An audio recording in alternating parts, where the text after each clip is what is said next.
Vinayaka Mission's Kripananda Warrior Engineering College, Salem campus. Admissions open now. Join and become the engineer of tomorrow.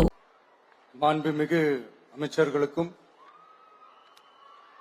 மதிப்பிற்குரிய சிறப்பு விருந்தினர்களுக்கும் அனைவருக்கும் என்னுடைய வணக்கம். ஒரு சில நிகழ்ச்சி மட்டும்தான் மனசுக்கு ரொம்ப நெருக்கமா ஃபீல் பண்ணும். அதை நினைச்சாலே ரொம்ப சந்தோஷமா ஃபீல் பண்ணும். அப்படிப்பட்ட ஒரு நிகழ்ச்சி தான் இன்னைக்கு இந்த சிங்கப்பெண் சிறப்பு படைய தொடங்கி வைக்கிற இந்த நிகழ்வு. உண்மையிலே மனசுக்கு ரொம்ப நெருக்கமான ஒண்ணு, சந்தோஷமான ஒண்ணு. நம்ம பாட்டி, அம்மா, அக்கா, தங்கைகள், ஒவ்வொரு வீட்டில் இருக்கிற பெண் குழந்தைகள், இவங்க எல்லாருக்குமான பாதுகாப்பை உறுதி செய்வோம்னு சொன்னோம். ஆனா அது எலெக்ஷனுக்காக மட்டுமே கிடையாது. மனசிலிருந்து நிஜமா, உண்மையா, உணர்வு பூர்வமா சொன்னதுதான். பெண்களுக்கு எதிரான இந்த கொடுமைகள்ல நமக்கு எப்பவுமே 0 டாலரன்ஸ் தான். அதுல ரொம்ப உறுதியா இருக்கிறோம். சோ சொன்னது எல்லாமே செய்யணும். கொஞ்சம் கொஞ்சமா, படிப்படியா அதை செயல்ல கொண்டு வரணும். அதுல ரொம்ப தெளிவா இருக்கிறோம். அதனாலதான் ஆட்சிக்கு வந்த உடனே இந்த குறைஞ்ச நாட்களுக்குள்ளேயே இதை நடைமுறைக்கு கொண்டு வந்திருக்கிறோம்.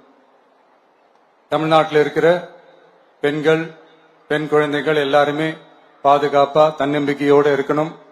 அதுக்கான முதல் கட்டம் தான் இந்த ஸ்டெப்.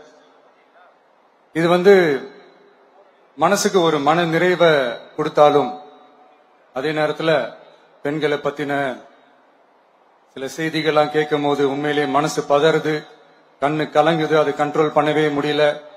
ஏன்னா நடக்கிற கொடுமைகள்லாம் யாருக்குங்க? நம்ம குடும்பத்தை சேர்ந்தவங்க தானே. எப்படி மனசு பதறாம இருக்கும்? அதனால பெண்களுக்கு எதிராக இதெல்லாம் ஏன் நடக்குது, எதுக்கு நடக்குதுன்றது மத்தவங்க மாதிரி ரீல்ஸ்லயும் இன்ஸ்டாலையும் தேடிட்டு இருக்க முடியாது. ரியாலிட்டிய புரிஞ்சுக்கணும். சோ இந்த பிரச்சனைகள்லாம் ஏன் நடக்குது அப்படின்றத அனலைஸ் பண்ணி பார்க்கும்போது சுத்தி சுத்தி பாத்தீங்கன்னா ஒரே இடத்துலதான் நிக்குது. போதை பொருள் நடமாட்டம். அதை வேரோட பிடுங்கி எறியணும். இது 2026 போன மாசம் மே மாசம் 10ஆம் தேதி இந்த பிரச்சனை புதுசா முளைச்சு வந்துடல. இது பல வருஷமா இருக்கிற பிரச்சனை. பல வருஷமா இதை கண்டுக்காம விட்டதுதான் அந்த வேர் இவ்வளவு ஆழமா பரவி இருக்குது. இத பல வருஷமா கண்டுக்காம விட்டது யார் என்றது நான் சொல்லிதான் உங்களுக்கு தெரியணும்னு அவசியம் இல்லை. அது உங்களுக்கே நல்லா தெரியும். இப்ப அதை பத்தி பேசியும் பிரயோஜனம் இல்லை. முதல்ல இந்த போதை பொருள் நடமாட்டத்தை வேரோட பிடுங்கி எறியணும். அப்படி எரிஞ்சாதான் இந்த பெண்களுக்கான இந்த சேஃப்டி ரொம்ப ஸ்ட்ராங் ஆகும். இது ரெண்டுமே ஸ்ட்ராங் ஆனாலே ஆட்டோமேட்டிக்கா சட்டம் ஒழுங்கும் சரியாகும். இந்த 3 விஷயம் சொன்னல, இந்த போதை பொருள் நடமாட்டம், பெண்களுக்கு எதிரான இந்த கொடுமை, இந்த சட்டம் ஒழுங்கு, இது 3மே ஒண்ணுக்கு ஒண்ணு இன்டர்லிங்க் தான். இதுவும் இப்ப புதுசா வந்த பிரச்சனை கிடையாது. பல வருஷமா இது இன்டர்லிங்கா தான் இருக்குது. இதெல்லாம் ஏன், எதுக்குன்றது இப்ப முக்கியம் இல்லை. இது எப்படி சரி செய்ய போறோம்ன்றதுதான் முக்கியம். பட் அதே நேரத்துல இன்னொன்னையும் நம்ம மனசுல எடுத்துக்கணும். இந்த பெண் குழந்தைகளுக்கான இந்த பாதுகாப்பு இது வெறும் சட்டம் ஒழுங்கு சம்பந்தப்பட்டது மட்டும்தானா அப்படின்னு கேட்டீங்கன்னா இல்ல. இது சமூக ஒழுங்கும் சம்பந்தப்பட்டு இருக்கு. சமூக ஒழுகல தனி மனித ஒழுங்கும் சம்பந்தப்பட்டு இருக்கு. தனி மனிதன் ஒழுங்கா இருந்தாலே அந்த சமூகம் தன்னால மாறும். ஒரு கட்டுப்பாட்டோட, ஒரு பொறுப்பா இருந்தாலே இந்த மாதிரி பல பிரச்சனைகளை நம்ம கண்ட்ரோல் பண்ணலாம். படிக்கிற இடத்துல, வேலைக்கு போற இடத்துல, டிராவல் டைம்ல, ஆனா டெய்லி லைஃப்ல பயம் இல்லாம மரியாதையோட நம்ம பெண்கள் வாழணும். அதுக்கான ஒரு அட்மாஸ்பியரை நம்ம கிரியேட் பண்ணணும். அதுதான் நம்மளுடைய ஃபர்ஸ்ட் டார்கெட்டு. இவ்வளவு நேரம் நான் இதெல்லாம் ரொம்ப சாஃப்டா சொல்லிட்டு இருந்தேன். ஆனா பெண்களை தொந்தரவு செஞ்சுட்டு அப்படியே எஸ்கேப் ஆகி போயிடலாம்னு நினைக்கிறவங்களுக்கு நான் ஒரு வார்னிங்காவே சொல்றேன். பெண்கள் பாதுகாப்பை டிஸ்டர்ப் பண்றவங்க யாரா இருந்தாலும் அது சகிச்சுக்கவே முடியாது. அவங்களுக்கான தண்டனைக்கான அந்த நடவடிக்கைகள் எல்லாமே போலீஸ் டிபார்ட்மெண்ட்ல இருந்து ரொம்ப கடுமையான ஒரு தண்டனையா இருக்கும். கடுமையான ஒரு நடவடிக்கைகளா இருக்கும். அந்த தண்டனை, அவங்களுக்கான அந்த சார்ஜ் ஷீட் எல்லாமே ரொம்ப ஃபாஸ்டா ஸ்பீடா அது செயல்படுத்தப்படும். என்ன ஒண்ணு, அந்த ஸ்பீட்ல நிரபராதிகள் யாரும் தண்டிக்கப்பட்டிருக்கூடாது. இதையும் காவல் அதிகாரிகள் மைண்ட்ல எடுத்துக்கணும். தப்பு செஞ்சவங்களுக்கு மட்டுமே அந்த உண்மையான கடுமையான தண்டனை கோர்ட் மூலியமா வாங்கி தரணும்.